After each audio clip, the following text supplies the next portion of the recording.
very good. So I'm here to show you how to make your wheels that look like this look brand new.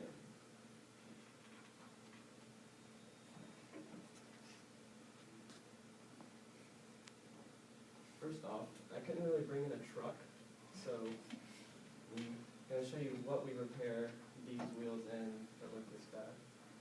First off is the workbench that you have that you place the wheel with the tire on up here, and then that's the paint booth with the lamps that dry after you're done painting. All of the units are self-contained. You have your generator, air compressor, and your spare tank that you hold air in, and that coil of copper makes the air less damp, so it's more dry when you paint. First off, I'm going to start with straightening. This wheel isn't bent, but most of the time, if it is bent, it'll be bent on the back, like you can see on there. The wheel's flipped over, and you'll put the wheel on that shaft and flip it over, and you'll use the hydraulic presses to push out the wheel to a certain number of micrometers to make sure that it'll pass on the machine, so you won't feel a rattle as you're going down the road. That's remanufacturing for really extreme wheels like this one. I don't know if you can tell, but it has like stripes across the face. That's called machine faced, so you actually have to put this in a big machine that cuts the face to make it have lines on it. That's what a curb damage wheel would look like. That one has some on it, but not that bad. Before, after, you can definitely tell the difference. This is what a bent wheel would look like, as I said earlier. The technician would mark the area that's bent, and eventually, after pressing it with a hydraulic press, it would look like that, and you wouldn't feel a rattle as you're going down the road anymore. And it would pass on the wheel straightening machine. That is a wheel that, as you can tell, has a really big chunk out of the corner right here. And afterwards, after remanufacturing, it holds air. Okay, now this is the process of actually fixing what you see here. First off, it's very tedious in the process of the preparation stage. You're going to have to jack up the car, make sure it's on jack stands. Well, first of all, you have to loosen the lug nuts before you jack up the car, because if you don't, the impact gun won't be able to power off the lug nuts themselves. So you're going to loosen them up while the car's on the ground, but obviously not all the way or the wheel will fall off. So you're going to loosen them, then jack up the car, place it on a jack stand to ensure it doesn't fall, because a $100 profit for you could easily turn into a $10,000 deficit because the car fell. Especially on some of the cars that you see like in these pictures. So you jack it up, make sure it's sturdy. Take the wheel off. You're going to let all of the air out of the tire and break the bead. What I mean by that is, as you can see, there's this bead right here. There's a bead right here that you have to get the wheel off of, or the tire off of, in order to not damage the tire when sanding and other stuff, because tires are expensive too. You're going to clean the wheel. This one is not clean at all. It's got a ton of brake dust on it. If you don't clean the wheel before you start sanding, when you sand, it will take the brake dust and etch it into the paint, and that is not fun to get out.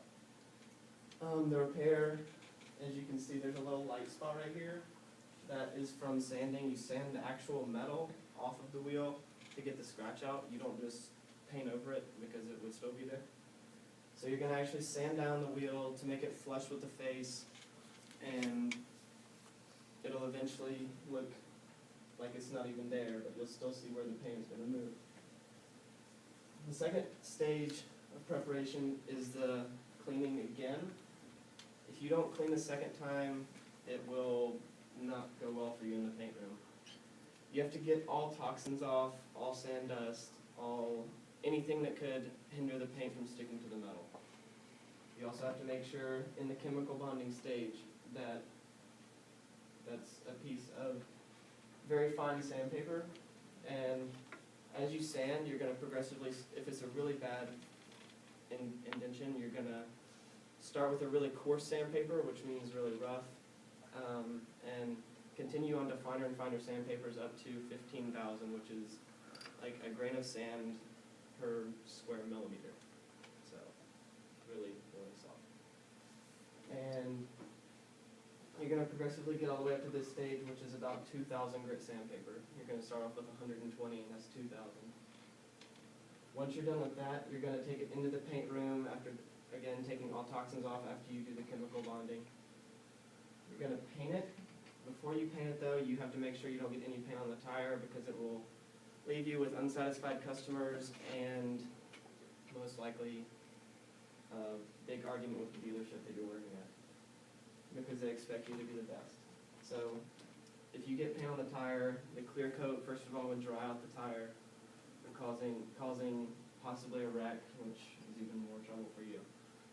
So when you have it in here, you're going to place cardboard inserts, kind of like this, a little bit less so, kind of like this, around the wheel to make the paint not go to the tire.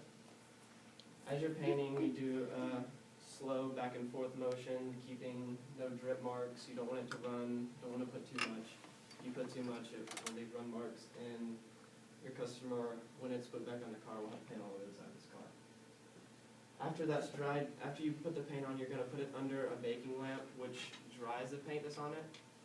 After it dries for 10 to 15 minutes, you're going to put clear coat on it. The baking lamps I showed you earlier is what dries the paint. As you can see here, they're very hot. If you put your hand under it for more than a minute, you'll most likely have like welts on your skin. It's so hot. So you put the clear coat on, dry it, make sure that it's dry. If it's not dry, again, you'll have paint all over the side of the car. And most people don't like that. So after you're done with that, you're going to reinflate the tire to the set PSI inside the car door. You're going to roll the wheel back out of the door, set it on the ground, make sure the car is still sturdy before you put the wheel on. If you put it on, it's not sturdy. Your legs, most of the time when you put the wheel on, are under the car. You won't have legs.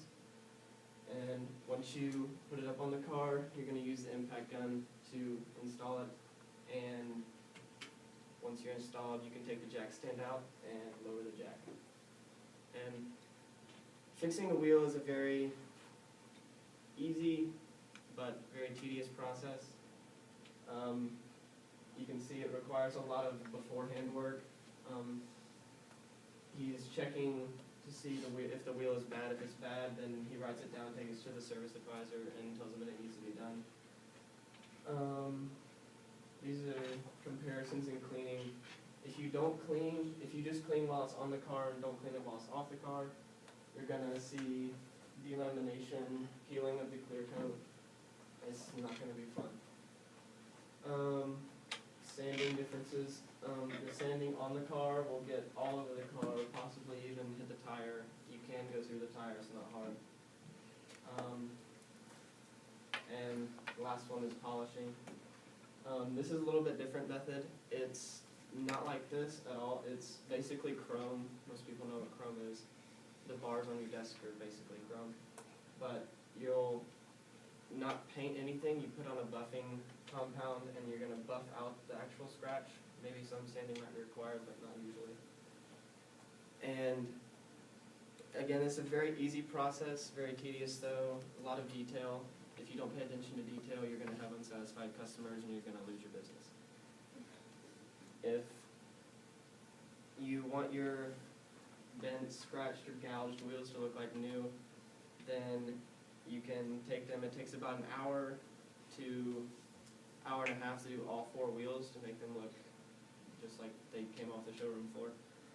And you'll be most likely very satisfied with your overall appearance of not only your car, but your overall resale value too. Your resale value goes up almost upwards of $1,000 just from getting your wheels fixed.